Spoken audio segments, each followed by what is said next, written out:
নমস্কার, আপনারা দেখছেন রূপম টিভি। পূর্ব ঘোষণা অনুযায়ী ভোট হিংসায় আক্রান্ত ৩৩০ জন নিয়ে ধর্নায় বসলেন শুভেন্দু অধিকারী।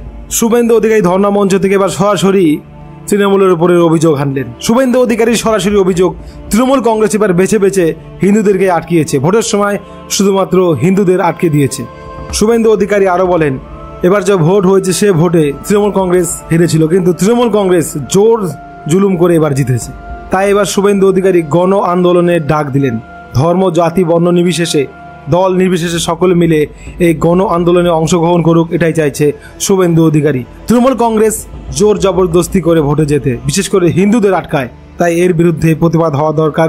শুভেন্দু অধিকারী এবার গণ আন্দোলনের ডাক দিলেন। এবার এই গণ আন্দোলনের ফলে তৃণমূল কংগ্রেস কিন্তু বেজায় বেকায়দায় পড়তে পারে। তো যাই হোক, শুভেন্দু অধিকারী কিন্তু ভোটে হারার পরও একের পর এক আন্দোলন বা একের পর এক সংগঠন, একের পর এক কর্মসূচি নিচ্ছে যাতে তৃণমূলকে দমন করা যায়।